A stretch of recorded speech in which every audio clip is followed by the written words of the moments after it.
Assalamualaikum warahmatullahi wabarakatuh. Di video kali ini, kami kelompok 2 akan presentasi tentang paragraf narasi. Sebelumnya, perkenalkan nama saya Najwa Salma Kohirunisa dengan NIM akhir 002. Perkenalkan, nama saya Nurhalisa, NIM akhir 006. Perkenalkan, nama saya Putri Nabiala Fitri Ramadhani dengan NIM akhir 013.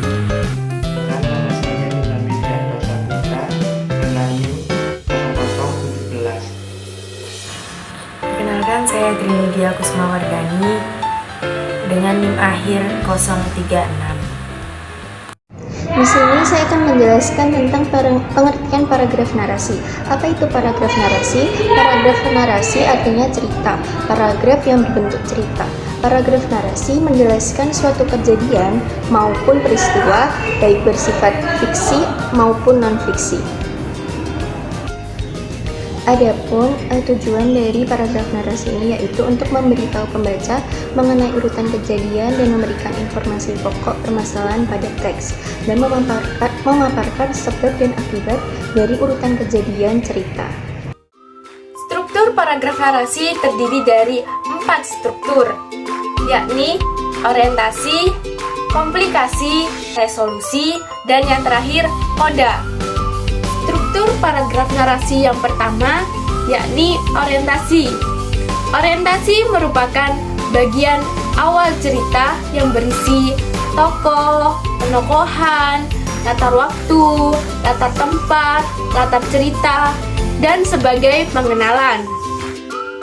Struktur paragraf narasi yang kedua yakni komplikasi. Komplikasi merupakan bagian dari paragraf narasi yang menceritakan konflik yang semakin lama semakin rumit yang akan mencapai klimaks yang berlanjut ke anti klimaks dan semakin lama konflik tersebut semakin hilang. Struktur paragraf narasi yang ketiga yakni resolusi, di mana penulis akan memaparkan mengenai jalan keluar dari konflik. Struktur paragraf narasi yang keempat yakni koda. Koda merupakan bagian paragraf narasi yang berisi akhir cerita atau penutup. Akhir cerita biasanya bermacam-macam. Ada yang berakhir bahagia, sedih, dan ada juga yang dibuat menggantung. Ciri-ciri paragraf narasi yaitu 1. Berupa cerita tentang peristiwa atau pengalaman penulis. Yang kedua, paragraf narasi menonjolkan unsur kelakuan atau tindakan. Yang ketiga, dirangkai di dalam urutan waktu secara runtut dan dijelaskan di mana bagian orientasi, klimaks, dan resolusi. Yang keempat, memiliki unsur-unsur utama seperti tokoh, latar, konflik, dan sudut pandang pengarang. Yang kelima, biasanya terkandung banyak kalimat aktif di dalam paragraf.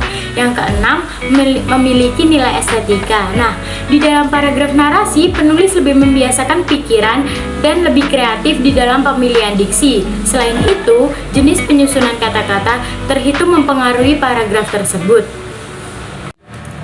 Jenis-jenis paragraf narasi ada 4. Yang pertama, teks narasi ekspositorik, yaitu paragraf yang menceritakan dan memberikan informasi secara akurat dan sesuai fakta mengenai peristiwa yang dialami oleh seseorang.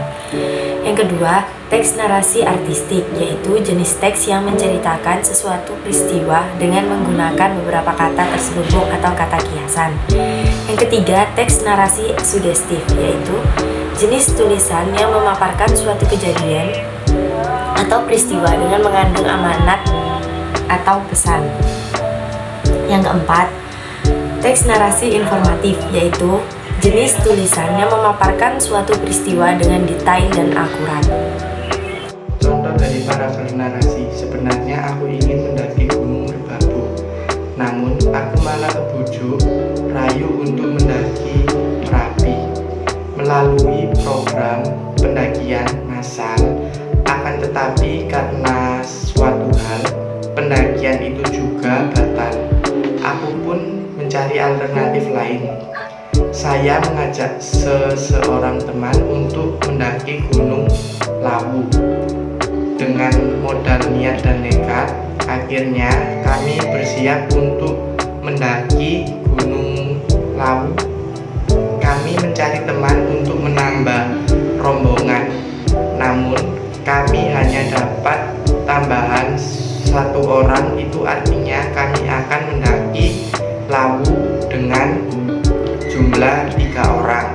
Padahal menurut mitos, mendaki gunung dengan jumlah ganjil apalagi 3 orang itu pamali. Namun dengan niatan yang bersih dan tulus, kami bertiga mantap akan mendaki Gunung Lawu. Sekian presentasi dari kelompok kami. Mohon maaf apabila ada salah kata. Wassalamualaikum warahmatullahi wabarakatuh.